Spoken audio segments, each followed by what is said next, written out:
What's up, gamers? Hello and welcome to Let's Play Darkest Dungeon 1 Bloodmoon difficulty boss walkthroughs. In this episode, we're gonna fight a challenging boss that you can randomly find in any dungeon you go to.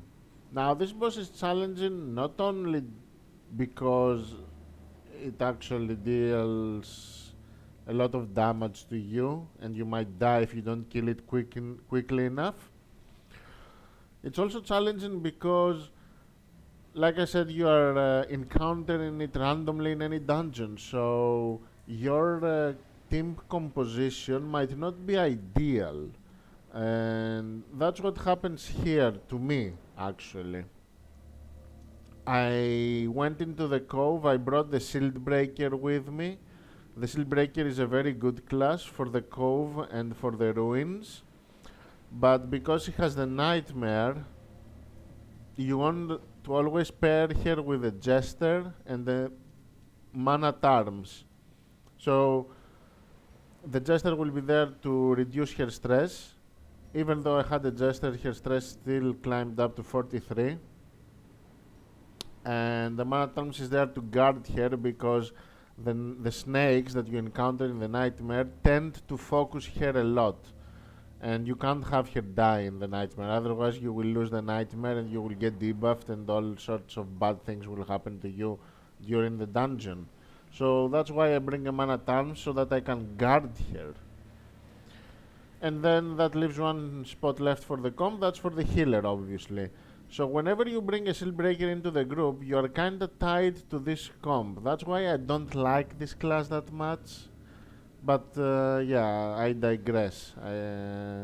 This is not a shield breaker run like I'm usually doing. I don't like the shield breaker class at all. A lot of people think that she's overpowered. I do not. I believe that she's a liability. But anyway, since I brought the shield breaker, I have to play with this comp. And the levels are not quite high. We have a level 1 man at arms, we have a level 2 shield breaker, we have a level 0 jester.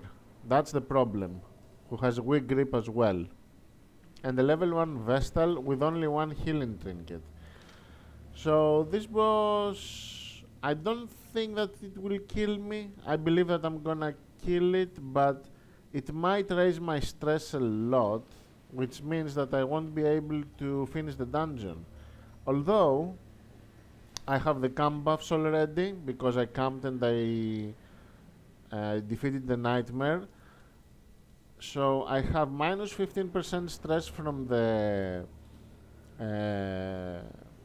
Jester's buff, and minus 15% stress you get it as a quest reward as you finish the nightmare on the whole group. So that's very, very useful.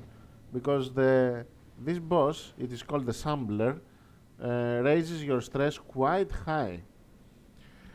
Okay, I think we're ready to fight it.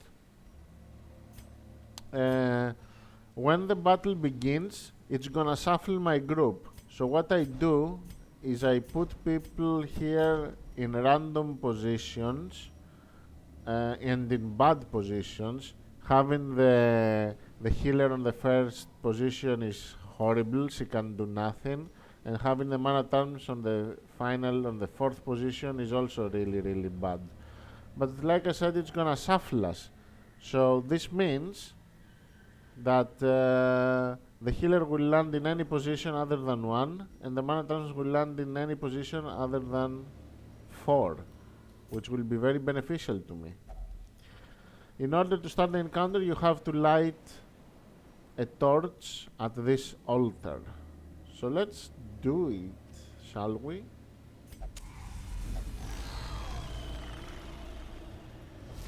Behold the infinite Okay, the man at arms did not get shuffled. That's very unlikely that that can happen.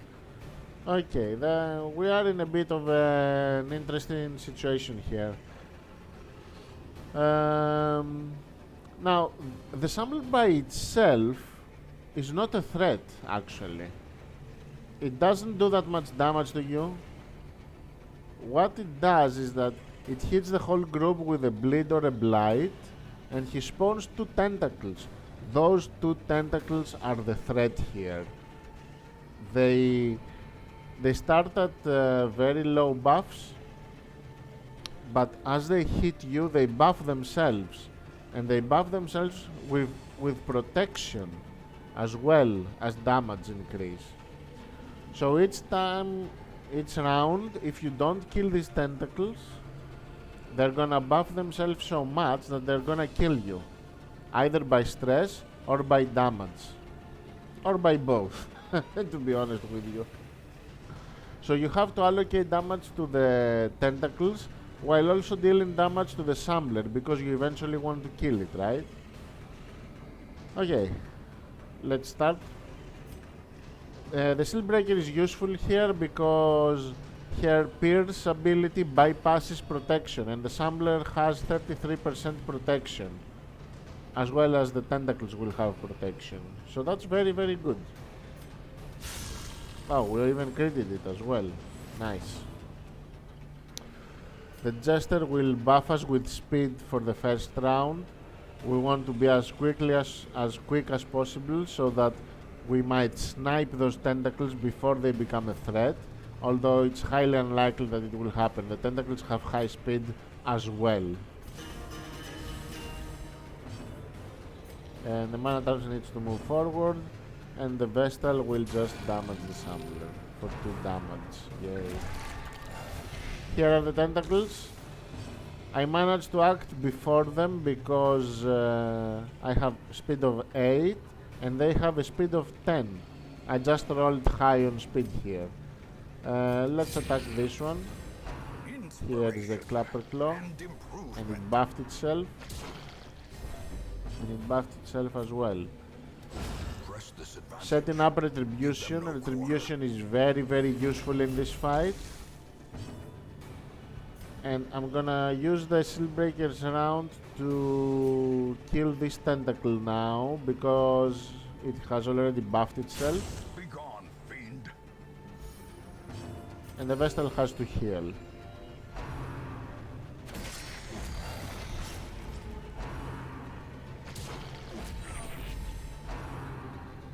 Nice! They attack the Man-at-Arms. That's very good.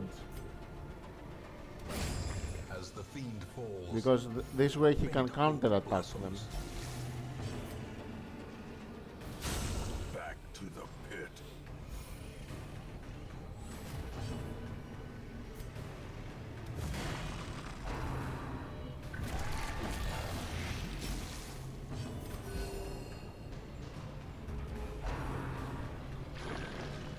We dodged.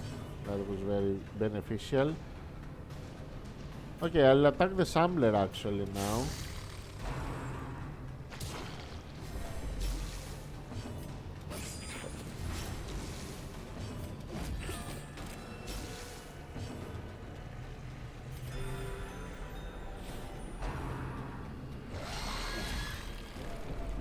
That was nasty, he shuffled me.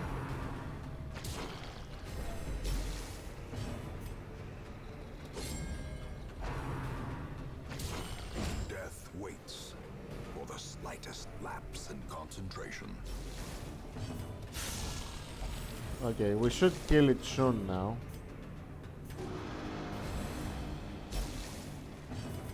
A momentary abatement. A death by inches.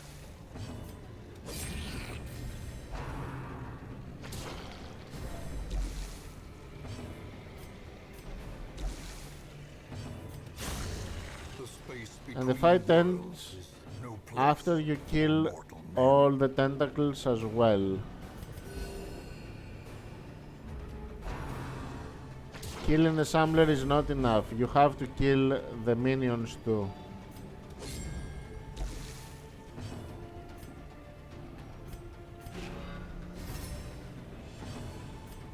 Another one falls. Alright, that was it for the Shambler.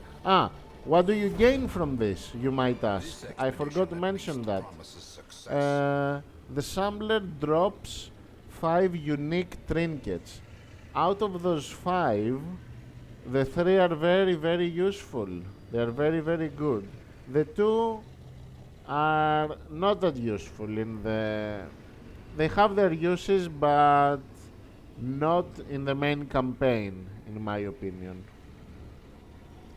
Unfortunately, I got one of the two useless trinkets. I got the Ancestor's Tentacle Idol, which gives extra chance for a virtue and extra death blow resist, which I will never use in the campaign, really.